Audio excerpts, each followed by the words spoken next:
What's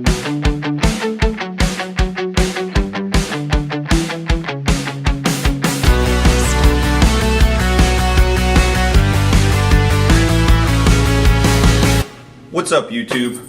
Thanks for checking out the next video in my gamification series. Total side note before I start, how sweet is this shirt? It was my birthday on Monday the 18th. This was a birthday gift to myself. Best place to buy clothes for me is always the discount bin, because what people don't like, I tend to like, which is pretty much a direct reflection on my classroom.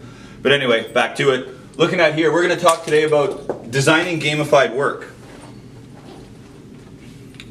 So, one of the first questions that I always get is, I'm starting, but I have no idea how to tie my curricular goals to the theme that I've created, and my work kind of falls back to being traditional. So there's a pretty easy way to tackle this, and I think the biggest mistake that we make often as teachers, we love to complicate things with massive marking schemes and complexities that we don't need. Gamifying work is actually a very simple process, and it's kind of a three-step thing that I've kind of developed over the past 3 years. Hopefully this works for you, but I want to walk you through it, so let's check it out. First thing you want to do is you want to know the theme of your classroom, and I can't stress enough how much I talk about theme and how important it is. So what you're going to do is you're going to think of your theme, whether it's space, western, medieval, adventure, mystery, no matter what it is, and you want to think about things that can occur in that theme. So I'm going to go ahead and take a few seconds and write some things that can occur, or I would expect to occur in a medieval warland that's torn apart with good versus evil and those kinds of things. So give me 2 seconds. Alright, magic of editing, I'm done. So, let's look at some of the basics, and this by all means is not all of them, of certain scenarios that I would expect to see in a medieval land. And again, just think, my classroom's medieval, I thought about movies and books and series, so I thought Game of Thrones, I thought Lord of the Rings and Hobbit and those kinds of series, about things that I would expect in a medieval kind of battle land. So, first of all, you could definitely fight people. You're going to have bad guys, good guys are going to be fighting. I might have situation where my characters are put in traps and they need to escape, or they might even be setting traps. You might meet people who are shisty, who are doing frauds or tricks on you, and you have to be able to determine if what they're doing is legit or not. You might run into people who need your help. Kind of connected to that is you might run into people who need help, and you might have to build them something to rescue them or to save them. You might encounter puzzles or riddles. So these are some of the things that my brain went to right away. So that is definitely part one. Now that I've got my list put together, what you're going to do is you're going to move on to step 2. Step 2 is the curricular goals. So what I do is I open up my curriculum and I look at the learning objectives and goals and topics and themes that I've got to cover. So what I'm going to do is I'm going to take the first unit in the Alberta Science curriculum of mixed matter and flow, and I'm going to generalize these themes and I'm going to write them here. So, be right back. Alright, so we're now on to part 2, and through the movie magic, here's my list.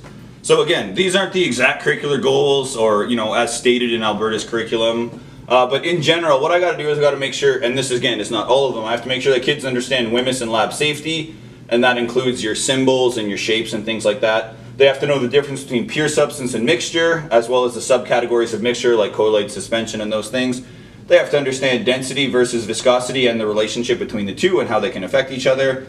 They have to know compressibility, buoyancy, and gravity. They have to know the difference between hydraulic and pneumatic. There's concentration and all those different kinds of things. So here's my curricular goals. So now I've got part 2 set up for my curricular goals. And again, I'm not looking for connections yet. I just want to know my themed events. Now I want to know my curricular goals. Part 3 is I'm going to move over to the typical kind of work or assignments that I would go ahead and I would have in this type of unit. So again, with the movie magic, let me go ahead and get some of these written down and we'll move on to part 3 in just a moment. And we're back. So here's a list of just some basic school activities that most teachers do. You got your worksheets, maybe building a machine or something related to the curriculum, a construction related project, sort of vocab work, maybe some matching work. We got videos or potential presentations. We've got labeling diagrams. So this is where the creative magic happens in your brain, and don't be afraid to talk to kids from time to time. You have to start making connections between these 3 categories. So I'm going to explain to you how I designed some of the work in my first unit of science. The first thing I did was I said I know that in medieval lands they're going to want to have enemies to fight. And in the previous video I alluded to the creation of a battle board. I knew that I'd have to have battle boards work connected to it. So I needed worksheets. So immediately I knew that I would be doing worksheets. And I knew that worksheets would tie directly to fighting enemies. And what did I want to achieve when I did this? I wanted them to be able to distinguish some information about WHMIS and lab safety. So I designed a worksheet about WHMIS and lab safety that asks them a variety of questions, your typical standard worksheet, just exchanging the language from points to damage and medievaling up the questions so that they fit the theme. And then I had a battle sheet ready. So this was the easiest connection to make right away. So now I had content ready to go directly to my battle board. How I presented the work I'll get to in just a second. Next I looked and I said, okay, what do I have here? I have people needing help. Okay, and I also have the building of things. So I knew that if I took building, I could probably craft a story for people needing you to build them something, and looking at my curricular goals, well, hydraulics and pneumatics are something that you could build. So I made a connection between these two, and all of a sudden now I had my second piece of work, going back here to my first, I had my second piece of work and I had to craft a story. So how do I present my work? I craft them in the form of stories. So what I did was I needed to create a situation that the students would arrive in that needed to help someone. So in this case, to teach hydraulics and pneumatics, I run my lesson, we explain the difference, we do some demonstrations with syringes, and then I say, you come across a mother who's in distress. And she's in distress because her husband or her sibling or something, you can pick any character you want, in my case it was her child, fell down into a well while running from someone. And they fell down into a well and they do not have any way to get him out, and he's been there for a little while when you come across, and everyone's in a panic. So the quest is, can you build, to help someone, a hydraulic and pneumatic lift, building a machine, in order to get that hobbit out. To make the project realistic, I take a little 50-gram weight, I tape a picture of a hobbit on it. I often take Frodo because kids relate to him and he looks really small. And I put him in a little inlet I have in the back of my classroom. And when I put him in the inlet, the kids learned from the STEM and the engineering aspect. They measure the depth and the width and the height of the well that he's in. I put him in a little beaker, I wrap it with some brick pictures. And they have to design their lift to go down, scoop him up with a hook, turn and drop him on the ground safely. So that's how I designed a quest in terms of helping people. Looking through the list, I needed to talk about pure substances and mixtures. So when you go pure substances and mixtures, one of the things that we do here is we actually do something called chromatography. Okay? So in that chromatography, I said, wait a second, chromatography is about determining if something is pure versus a mixture. So I said, perfect, we can encounter a fraud.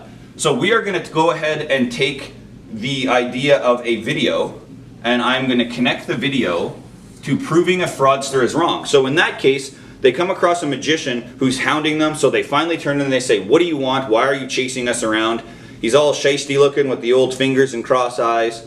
And he says, hey, wait a second, I'll bet you, and you can put any sort of prize or stipulation you want. Mine was 150 gold. I'll bet you 150 gold that you cannot prove that black is made up of multiple colors, because I am going to tell you that it's a solid color. So the students have to design a chromatography experiment in which to prove that a substance is pure versus mixture, and the whole idea is that they have to do it in the format of a video. And when they do that in the format of a video, to prove to me, they have to do the experiment so that I can see it, give me the write-up, but the whole idea is that they're trying to prove the fraud is incorrect and a shyster in order to win the bet. If they're wrong and they can't prove it, I don't exactly say that they've done the experiment wrong. I let them tell me why they believe black didn't separate into different colors. So sometimes they use a marker that is not water soluble, so the marker actually doesn't break apart. Sometimes they use too much or too little, or they dip the thing too much into the water, and all those different variables. So while they might not be able to prove the fraud right or wrong, if they can give me the in-depth learning, I can connect it. So I've already got 3. When you go to puzzles and riddles, you can go ahead and tie that easily with density and viscosity. You can go ahead and tie that with traps and escaping. So what I did to connect actually density and viscosity was, I went on the fact as I went on a riddle. And the riddle was, you come across a city that's on fire, and there is a pump that one of your steampunks says that they can craft together. And when they craft the pump together, they need to put the least viscous solution through it in order to put out the flames in this city and then receive some help from the people as they're grateful for you helping, so they give you some little reward or prize. So they have to solve the riddle as to how to determine which of the provided liquids I give them is the least viscous. So they have to design an experiment to determine which is the least viscous. For a bonus, they then have to connect it into a density tower that the people of the city can keep to show them the viscosity of liquids should there be ever a fire and they need to put a liquid through the pump. So now they have the idea of actually building something to help someone and solving a riddle. And that again is presented, you come across the burning city, you have to determine the viscosity of a liquid because the pump can only handle something that is the least viscous of all those solutions. I throw a twist into this quest by giving them rubbing alcohol as one of the things, which determines based on what I've given them to be the least viscous. But do we really want to spray a fire with rubbing alcohol? No, you're making a flamethrower. So I want to see if kids can connect that to that deeper level of thinking. So in essence, what I start doing is I start determining what scenario can I come across, connecting it to what curricular goal or outcome I want to reach, and how can I turn that typical assignment I get into the big key word here being your story. You need to create your work so it fits a running narrative. So when you're designing your work, don't overcomplicate things. If I give you 3 tips, tip number 1 would be focus on theme. Look at the ideas of things that you can come across. Fighting an enemy. Tip number 2, what curricular goal do you want to tie with that? Well, I want to tie knowing lab safety. Well, what typical work did I do with that? Well, I typically gave a worksheet. So I rejig it to a battle sheet. I give them a story where they come across 2 goblins that jump out at them, and they're going to fight them. In order to kill the goblins, they have to answer questions about WHMIS and lab safety, and that's how I tie fighting enemies to WHMIS to worksheets. Again, you have your pump. What is the least viscous to put through the pump? You have to build something to determine viscosity, and that comes from my building a machine of typical work, etc., etc. When you're designing work as a teacher, do not overcomplicate it. Keep it simple. That old KISS principle of keep it simple, stupid. Find your story theme, find your curricular goal, find the typical work, and figure out a way to mesh them together. In the description below, I'll put a link to one of my blogs where I talk about how I do this with a couple of downloads that will give you some pieces of sample work. All right? So, pretty simple video this week, but this is one of the major questions I get. How do I tie my curriculum to my work in a gamified classroom? I believe that this 3-step process is by far the best way to do it. Hey, one more bonus tip, don't forget to ask kids. If you're struggling with theme, ask them, hey guys, what kind of things would you come across? And they'll tell you, and you can weed out the good ones really quickly from the bad ones. And just know your curriculum and know the typical kind of work that you would assign. Until next time.